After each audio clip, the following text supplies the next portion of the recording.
नमस्कार दोस्तों, लक्ष्य के daily top 10 current affairs programme में आप सभी का स्वागत है। तो आज हम पहले प्रश्न की शुरुआत नोबेल पुरस्कार विजेताओं से करेंगे कि नोबेल पुरस्कार अभी हाल ही में बांटे गए हैं। तो नोबेल पुरस्कार 2020 भौतिकी की में किस खोज के लिए प्रदान किया गया कि और आपके पास ऑप्शंस हैं हमारे पास कि जो प्रकाश की तरंग दैर्ध्य के लिए, ब्लैक होल के लिए, ध्वनि तरंगों की गति के लिए या पृथ्वी के घूर्णन वेग के लिए किस खोज के लिए जो है ये दिया गया है। तो ये हम यहाँ पर देखते हैं कि जो ब्लैक होल है, ब्लैक होल्स की जो खोज है उसमें कुछ बातों को बताने के लिए, उस ब्लैक होल के बारे में बताने के लिए 3 वैज्ञानिकों को संयुक्त रूप से ये पुरस्कार प्रदान किया गया। कितने वैज्ञानिकों को? 3 वैज्ञानिकों को। वो 3 वैज्ञानिक कौन कौन हैं? वो 3 वैज्ञानिक हैं रॉजर पेनरोजे, रेनहार्ड के गेजेल और एंड्रिया गेज। एंड्रिया गेज चौथी महिला हैं जिन्हें नोबेल प्राइज़ मिला है फिजिक्स में। इनसे पहले 3 और महिलाएं हैं जिन्हें फिजिक्स में नोबेल प्राइज़ मिला है, यानी कि अब तक केवल 3 महिलाएं ही थी जिन्हें फिजिक्स में नोबेल प्राइज़ मिला है और एंड्रिया गेज चौथी महिला होंगी। पहले की जो 3 महिलाएं हैं वो कौन कौन सी हैं? एक मैरी क्यूरी, इनका नाम आप लोगों ने कई बार सुना होगा। मैरी क्यूरी को ये पुरस्कार जो है वो 1903 में मिला था भौतिकी के लिए, फिजिक्स के लिए। इसके बाद जो नाम आता है मारिया गोएपर्ड मेयर का नाम आता है। मारिया गोएपर्ड मेयर का नाम आता है। इन्हें 1963 में ये पुरस्कार प्रदान किया गया था, फिजिक्स के लिए नोबेल प्राइज़ प्रदान किया गया था। इसके बाद जो तीसरा नाम आता है डोना स्ट्रिकलैंड का नाम आता है, जिन्हें 2018 में ये पुरस्कार देकर सम्मानित किया गया था। और जो चौथी महिला रही फिजिक्स के लिए, ब्लैक होल्स के बारे में बताने के लिए इनको दिया गया, किनको?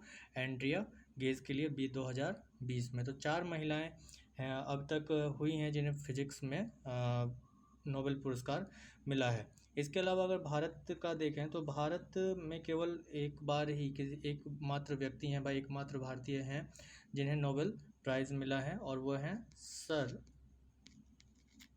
सीवी रमन।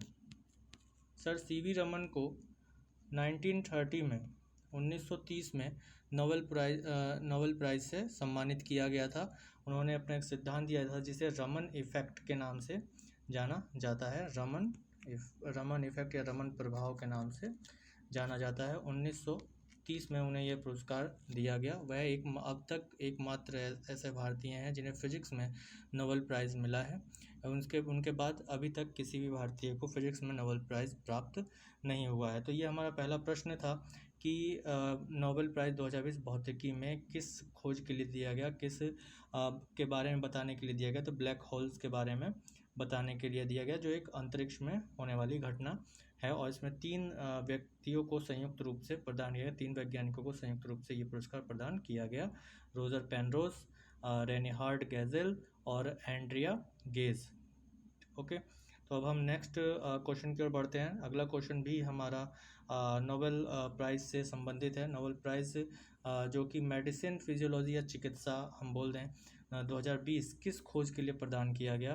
तो हमारे पास 4 ऑप्शन दिए गए हैं। कोरोना वायरस की खोज, निपाह वायरस की खोज, हेपेटाइटिस सी वायरस की खोज, हेपेटाइटिस बी वायरस की खोज। तो हम अभी हमने अगर देखा हो समाचारों में तो हेपेटाइटिस सी वायरस की खोज के लिए संयुक्त रूप से यहाँ पर भी 3 वैज्ञानिकों को ये पुरस्कार दिया गया फिजियोलॉजी में। किन किन को? हॉर्वेजे ऑल्टर, चार्ल्स एम राइस और माइकल हंगटन।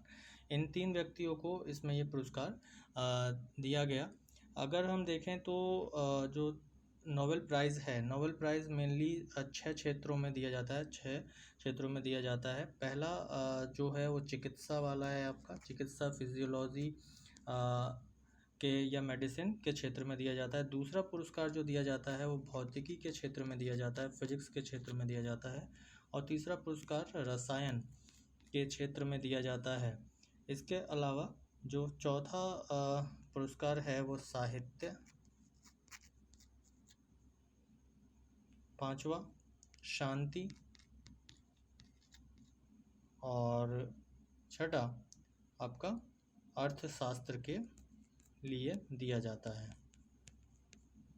तो इन 6 क्षेत्रों में नोबेल प्राइज़ दिए जाते हैं, और जिस क्रम में मैंने यहाँ पे आपके सामने लिखा, आपको बताया, उसी क्रम में ही ये पुरस्कार दिए जाते हैं। सबसे पहले चिकित्सा और मेडिसिन या फिजियोलॉजी से संबंधित पुरस्कारों की घोषणा होती है, उसके बाद भौतिकी, उसके बाद रसायन, उसके बाद साहित्य, फिर शांति, फिर अंतिम जो चरण होता है पुरस्कार की घोषणा का, वो अर्थशास्त्र के साथ समाप्त होता है। तो यहाँ पर हेपेटाइटिस सी वायरस की खोज के लिए ये पुरस्कार 3 वैज्ञानिकों को संयुक्त रूप से प्रदान किया गया। हेपेटाइटिस सी, हेपेटाइटिस बी, ए और बी भी होते हैं, ठीक है। हेपेटाइटिस ए और बी का जो वैक्सीन है वो उपलब्ध है, इसका टीका उपलब्ध है, लेकिन हेपेटाइटिस सी का टीका अभी तक उपलब्ध नहीं है। इसका कोई टीका उपलब्ध नहीं है, कोई वैक्सीन उपलब्ध नहीं है हेपेटाइटिस सी का, लेकिन ए और बी का उपलब्ध है। हेपेटाइटिस के कारण, हेपेटाइटिस सी के कारण जो लीवर कैंसर है वो बड़े पैमाने पर होता है। तो ये एक वायरस, इस वायरस की खोज इन 3 वैज्ञानिकों ने की है, हॉर्वे जे ऑल्टर, चार्ल्स एम राइस और माइकल हंगटन, ठीक है। महत्वपूर्ण प्रश्न है, इनसे प्रश्न लगातार बनते रहते हैं, इसलिए ये बहुत ज़्यादा महत्वपूर्ण है। For the discovery of hepatitis C virus के लिए इनको दिया गया, ठीक है। नेक्स्ट अगले प्रश्न की ओर हम बढ़ते हैं। अगला प्रश्न हमारा है रक्षा क्षेत्र से। हाल ही में डीआरडीओ ने किस टॉर्पीडो का सफलतापूर्वक परीक्षण किया, ठीक है। किस टॉर्पीडो का सफलतापूर्वक परीक्षण किया। टॉर्पीडो आप लोगों को पता होगा कि जो पनडुब्बी में इसका यूज़ किया जाता है, और पनडुब्बी में इसको रक्षा के क्षेत्र में उपयोग किया जाता है। दुश्मन जो पनडुब्बियां हैं उनके लिए इसका इस्तेमाल किया जाता है। तो अभी हाल ही में डीआरडीओ ने इसका परीक्षण किया ओडिशा में, और वो है स्मार्ट, ठीक है। स्मार्ट जो पनडुब्बी है उसका सफलतापूर्वक परीक्षण किया। स्मार्ट का जो अर्थ होता है supersonic missile assisted release of torpedo, ठीक है। ये हाइब्रिड टॉर्पीडो है, मिसाइल के साथ साथ ये टॉर्पीडो भी है, ठीक है। ये एक मिसाइल के साथ साथ टॉर्पीडो भी है। इसकी जो रेंज है वो हम देखते हैं 650 किलोमीटर की रेंज है, और ये दुनिया का सबसे तेज टॉर्पीडो अब भारत के पास है, स्मार्ट टॉर्पीडो। और इसके अलावा अगर भारत की रक्षा प्रणाली में अन्य टॉर्पीडो के प्रकार देखें तो मारीच, वरुणास्त्र, टाल, सायना और तक्षक। तो ये कुछ और जो महत्वपूर्ण हमारे पास टॉर्पीडो हैं उनके नाम हैं, तो इनके नाम भी ध्यान में रखिएगा कि जो मारीच है, वरुणास्त्र है, या टाल, सायना है, या तक्षक है, ये क्या है। तो ये टॉर्पीडो हैं, इनका उपयोग पनडुब्बियों में मुख्यतः किया जाता है। जो समुद्र के नीचे होने वाले युद्ध हैं उनमें खास तौर पर किया जाता है। अगले प्रश्न की ओर हम बढ़ें तो अगला प्रश्न हमारा एक योजना से है। क्या है योजना कि केंद्रीय आवास और शहरी मामलों के मंत्रालय ने प्रधानमंत्री स्वनिधि योजना के संबंध में किस फूड एग्रीगेटर प्लेटफॉर्म के साथ साझेदारी की। फूड एग्रीगेटर प्लेटफॉर्म के साथ साझेदारी की प्रधानमंत्री स्वनिधि योजना के संबंध में किस मंत्रालय ने की है। केंद्रीय आवास और शहरी मामलों के मंत्रालय ने। तो यहाँ पर इस प्रश्न में ये मंत्रालय का नाम आपको ध्यान में रखना है, किस मंत्रालय ने की है प्रधानमंत्री स्वनिधि योजना की घोषणा, या उस जो एक फूड एग्रीगेटर प्लेटफॉर्म है उसके साथ साझेदारी। तो केंद्रीय आवास और शहरी मामलों के मंत्रालय ने की है। और किसके साथ की है, तो स्विगी के साथ की है। इस योजना के अंतर्गत क्या होगा, ये स्विगी के साथ इसका किया गया है। इस योजना के अंतर्गत क्या चीज़ बोला गया है कि जो प्रधानमंत्री स्वनिधि योजना है इसके अंतर्गत स्ट्रीट वेंडर्स को हज़ारों उपभोक्ताओं तक ऑनलाइन पहुंच प्रदान की जाएगी। जो स्ट्रीट वेंडर्स हैं, यानी कि जो सड़कों पर, ठेली पर अपना कुछ फूड प्रोडक्ट्स बेचते हैं, उनको उनकी जो पहुंच है ऑनलाइन तक ग्राहकों तक पहुंचाने के लिए इस स्विगी के साथ एग्रीमेंट किया है, समझौता किया है। फूड एग्रीगेटर प्लेटफॉर्म के रूप में साझेदारी की है स्विगी के साथ। इसमें जो है इस प्रधानमंत्री स्वनिधि योजना में इसमें जो स्ट्रीट वेंडर्स हैं, या प्रधानमंत्री स्वनिधि जो योजना है एक क्रेडिट सुविधा योजना है, यानी कि ऋण सुविधा योजना है। इस ऋण सुविधा योजना में जो भी स्ट्रीट वेंडर्स हैं, शहरी और ग्रामीण स्ट्रीट वेंडर्स हैं, उनको अपनी आजीविका को फिर से शुरू करने के लिए 10,000 तक की राशि का जो है उनको ऋण प्रदान किया जाएगा, ऋण दिया जाएगा। अभी फ़िलहाल इसे पायलट प्रोजेक्ट के रूप में 5 शहरों में लागू किया गया है, लॉन्च किया गया, अहमदाबाद, चेन्नई, दिल्ली, इंदौर और वाराणसी। ठीक है, इन शहरों में क्या किया गया, शुरू किया गया है किसे, प्रधानमंत्री स्वनिधि योजना को। प्रधानमंत्री स्वनिधि योजना कैसी योजना है, क्रेडिट सुविधा योजना है, ऋण सुविधा योजना है। किसके लिए, जो शहरी और ग्रामीण स्ट्रीट वेंडर्स हैं, जो सड़कों के किनारे गलियों में फूड प्रोडक्ट्स को बेचते हैं, उनके लिए है। और इसमें 10,000 रुपये तक का ऋण देने की सुविधा है ताकि वो अपनी आजीविका को फिर से शुरू कर सके। और इसमें साझेदारी किसके साथ की जा रही है, और ऑनलाइन प्लेटफॉर्म के लिए स्विगी के साथ साझेदारी की गई है। तो अगले प्रश्न की ओर अब हम बढ़ते हैं। अगला प्रश्न है हमारा कि अक्टूबर 2020 में आयोजित क्वाड देशों के विदेश मंत्रियों की बैठक का आयोजन किस शहर में किया गया। ठीक है, क्वाड देशों की बैठक जो है वो किस देश में की गई, विदेश मंत्रियों की जो बैठक है उसका आयोजन किस शहर में किया गया। टोक्यो, नई दिल्ली, वॉशिंगटन डीसी, कैनबरा। तो ये कुछ ये 4 ऑप्शंस हैं आपके सामने, और इसमें जो आंसर है आपका टोक्यो है। टोक्यो कहाँ है, जापान में है, हम इसको जानते हैं। अब जो क्वाड है, क्वाड इसमें विदेश मंत्रियों की जो बैठक हुई, इसमें भारत का प्रतिनिधित्व डॉक्टर एस जयशंकर ने किया, जो भारत के विदेश मंत्री हैं। ठीक है, और क्वाड जो है 4 देशों का समूह है, जिसमें हम देखते हैं कि भारत, इंडिया है, यूएसए है, जापान है और ऑस्ट्रेलिया है। ठीक है, तो ये 4 देशों का ये समूह है, और इसकी जो एक शुरुआत है, एक तरीके से कहा जाए, ये आइडिया जो है जापान के प्रधानमंत्री जो हैं शिंजो आबे, उन्होंने चीन के कारण जो उपज रही भू राजनीतिक और भू रणनीतिक जो चिंताएं थी, उनके मद्देनज़र अमेरिका, ऑस्ट्रेलिया तथा भारत के नेतृत्वकर्ताओं के परामर्श से 2007 में क्वाड की शुरुआत की थी। और क्वाड को अगर आप मैप पर देखेंगे तो ये यहाँ पर ये आपका यूएसए है, यहाँ ये यूएसए है, और यहाँ जापान है, ये हमारा प्यारा भारत, और यहाँ पर ऑस्ट्रेलिया है।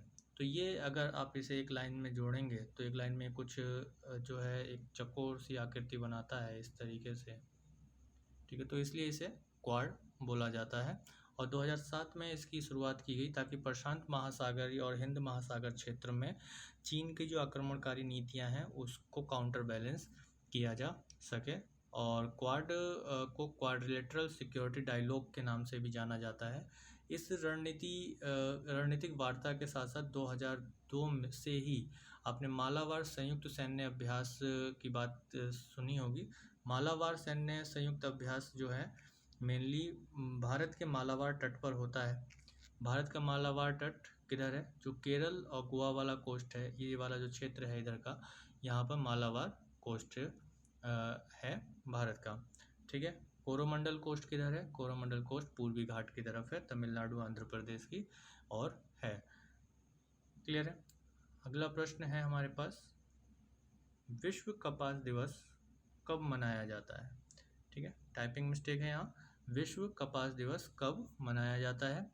तो ऑप्शन है हमारे पास 4 अक्टूबर, 5 अक्टूबर, 6 अक्टूबर और 7 अक्टूबर। तो यहाँ पे हम देखते हैं कि ऑप्शन डी जो कि 7 अक्टूबर है, 7 अक्टूबर को प्रतिवर्ष जो है कपास विश्व कपास दिवस मनाया जाता है। विश्व कपास दिवस के आयोजन जो है वो पहली बार 2019 में किया गया था। ठीक है, यानी पिछले साल ही जो है 7 अक्टूबर को विश्व कपास दिवस के रूप में मनाया जा रहा था, और 2019 से ही इसका आरंभ किया गया विश्व कपास दिवस के रूप में इसे मनाने का। अगर हम विश्व स्तर पर देखें तो कपास का उत्पादन विश्व के 75 देशों द्वारा किया जाता है, जिसमें चीन का स्थान कपास के उत्पादन में प्रथम है और सबसे बड़ा उत्पादक देश है। उसके बाद अगर कुछ देश जो बड़े उत्पादक देश हैं उनमें भारत भी आता है, भारत आता है उस चीन के बाद, फिर उसके बाद अमेरिका है, फिर ब्राज़ील है, फिर पाकिस्तान और तुर्की है। ये देश चीन के बाद बड़े कपास उत्पादक देशों में शामिल हैं। अगला प्रश्न हमारा एक समिति से है। रवि चोपड़ा समिति किससे संबंधित है? रवि चोपड़ा समिति ये समाचारों में बनी रही अभी हाल ही में, क्योंकि इसका जो गठन है सुप्रीम कोर्ट के निर्देश पर किया गया, कुछ पर्यावरणीय इम्पैक्ट्स की जांच करने के लिए, उसके पर्यावरण पर पड़ने वाले कुछ प्रभावों की जांच के लिए। लेकिन ये किससे संबंधित है, किसके कारण पर्यावरण पर पड़ने वाले कुछ प्रभाव पड़ रहे हैं, उसकी जांच के लिए ये लाया गया। तो हमारे पास 4 ऑप्शंस हैं। एक चार धाम परियोजना, पश्चिमी परियोजना, लद्दाख विकास परियोजना, उत्तर पूर्व विकास परियोजना। तो रवि चोपड़ा समिति की स्थापना जो है, ये जो संबंधित है, वो चार धाम परियोजना से है। चार धाम परियोजना हिंदू धर्म के 4 तीर्थ स्थलों, जिनमें केदारनाथ, बद्रीनाथ, गंगोत्री और यमुनोत्री को कनेक्टिविटी प्रदान करने के लिए ये एक सड़क मार्ग योजना है, और इस योजना को ईपीएस मोड के तहत बनाया जा रहा है। और ईपीएस मोड के तहत जो इसकी पूरी, ईपीएस मोड का मतलब होता है कि जो इसमें पूरी लागत लग रही है वो पूरी तरीके से किसके द्वारा वहन की जाएगी? केंद्र सरकार के द्वारा वहन की जाएगी। जो पूरी की पूरी लागत है सरकार के द्वारा वहन की जाएगी। अगर इसका आप मानचित्र में देखें तो ये उत्तराखंड में पड़ने वाले तीर्थ स्थल हैं। यहाँ यमुनोत्री, ये गंगोत्री, केदारनाथ और ये बद्रीनाथ। तो ये जो मार्ग रास्ते आपको दिख रहे हैं, ये कुछ ऐसे, इन रास्तों को बनाने के लिए चार धाम परियोजना की शुरुआत की गई थी। और मेनली जो कहा जाता है कि पहाड़ों पर सड़कों की चौड़ाई कितनी होनी चाहिए, उससे ज़्यादा सरकार ने मान्यता दे दी, जिसके कारण इसमें एनजीटी के द्वारा दायर याचिका के बाद रवि चोपड़ा समिति की स्थापना की गई थी। अगला प्रश्न, 8वां प्रश्न हमारा टॉप 10 में से एक जो 8वां प्रश्न है, महत्वपूर्ण प्रश्न है, साइंस एंड टेक्नोलॉजी से रिलेटेड है। हाल ही में राष्ट्रीय सुपर कंप्यूटिंग मिशन के तहत सुपर कंप्यूटिंग सुविधा प्राप्त करने वाला पहला संस्थान कौन सा है? यानी कि फर्स्ट ऐसा इंस्टीट्यूट कौन सा है या संस्था कौन सी है जिसने सुपर कंप्यूटिंग सुविधा को प्राप्त किया है? ठीक है, सुपर कंप्यूटिंग सुविधा को प्राप्त किया है। तो आपके सामने ऑप्शन है IIT Kharagpur, IIT Kanpur, IIT Delhi, IIT Roorkee. तो इसमें आंसर जो है आपका आईआईटी खड़गपुर होगा। राष्ट्रीय सुपर कंप्यूटिंग मिशन जो है सुपर कंप्यूटर्स को बनाने से संबंधित मिशन है। अभी अगर हम देखें तो centre for development of advance computing ने सबसे जो बड़े high performance computing and artificial intelligence के जो है सुपर कंप्यूटिंग का प्रोग्राम तैयार किया। और पहला सुपर कंप्यूटर जो राष्ट्रीय आर्टिफिशियल इंटेलिजेंस मिशन के तहत बनाया गया, या राष्ट्रीय सुपर कंप्यूटिंग मिशन के तहत बनाया गया, उसे परम शिवाय नाम दिया गया था। ठीक है, तो अगला प्रश्न आता है हमारा टॉप 10 में, भारत का सबसे तेज आर्टिफिशियल इंटेलिजेंस सुपर कंप्यूटर कौन सा है? ठीक है, भारत का सबसे तेज आर्टिफिशियल इंटेलिजेंस सुपर कंप्यूटर कौन सा है? तो 4 ऑप्शन है हमारे पास, परम ज्ञान, परम सिद्धि, परम अवतार, परम स्वरूप। तो इसमें अभी हाल ही में बिल्कुल जो है परम सिद्धि आर्टिफिशियल इंटेलिजेंस सुपर कंप्यूटर का अनावरण हुआ। और ये जो है भारत का सबसे तेज आर्टिफिशियल इंटेलिजेंस सुपर कंप्यूटर है, और इसे centre for development of advance computing के द्वारा बनाया गया। और ये HPCAI के सिद्धांत पर काम करता है, यानी कि high performance computing and artificial intelligence के रूप में ये काम करता है। तो परम सिद्धि क्या है? भारत का सबसे तेज आर्टिफिशियल इंटेलिजेंस सुपर कंप्यूटर, ध्यान में रखना है। अगले प्रश्न की ओर बढ़ते हैं। अंतिम प्रश्न हमारा, समाचारों में रहे न्यू कैलेडोनिया द्वीप किस देश के अधिकार क्षेत्र के अंतर्गत आता है? न्यू कैलेडोनिया द्वीप किस देश के अधिकार क्षेत्र के अंतर्गत आता है। न्यू कैलेडोनिया आइलैंड जो है वो आपके सामने 4 ऑप्शन है, इसमें से जो आंसर है आपका वो फ्रांस है। न्यू कैलेडोनिया आइलैंड प्रशांत महासागर में दक्षिण पश्चिम में स्थित एक आइलैंड द्वीप है, जिसकी खोज ब्रिटिश नेविगेटर जेम्स कुक ने की थी। और फिर उसके बाद कुछ समय बाद ये ब्रिटिश के कब्जे में आ गया था। अगर आप मानचित्र पर देखेंगे तो ऑस्ट्रेलिया के पूर्व में अगर आप जाएंगे तो यहाँ पे न्यू कैलेडोनिया मिलेगा, और ये पूरा प्रशांत महासागर है, पैसिफिक ओशन है, जिसके दक्षिण पश्चिम क्षेत्र में न्यू कैलेडोनिया यहाँ पर एक आइलैंड ग्रुप है, जो किसके अधीन है, फ्रांस के अधीन है। अभी ये समाचारों में इस कारण रहा था कि यहाँ पर जनमत संग्रह हुआ, और उस जनमत संग्रह में ये निकल के आया कि वहाँ के लोग जो है अभी बाहर मतलब फ्रांस से अलग नहीं होना चाहते हैं, यानी कि फ्रांस के साथ ही ये रहना चाहते हैं। ठीक है, तो फ्रांस की राजधानी और करेंसी जो है आप सभी लोग कमेंट बॉक्स में लिखिएगा, और जो किस कॉन्टिनेंट में फ्रांस देश आता है, किस महाद्वीप में आता है, ये भी आप लोग कमेंट बॉक्स में लिखिएगा। आई होप जो टॉप 10 क्वेश्चंस हैं इनमें से आपको बहुत ज़्यादा नॉलेज मिलेगी, और इसके साथ साथ जो महत्वपूर्ण प्रश्न आपकी परीक्षाओं में उठेंगे उसमें भी आपको सहायता ज़रूर मिलेगी। तो लगातार हमारे साथ बने रहने के लिए हमारे यूट्यूब चैनल को लाइक कीजिए, ज़्यादा से ज़्यादा शेयर कीजिए, और सब्सक्राइब करने के साथ साथ बेल आइकॉन को प्रेस ज़रूर कीजिए, ताकि नोटिफिकेशन आप लोगों के पास जल्दी से जल्दी पहुंचती रहे। हमारे बहुत से प्रोग्राम लगातार अब इस चैनल पर चलेंगे, जो कि आपके लिए बहुत ज़्यादा नॉलेजेबल होंगे। धन्यवाद।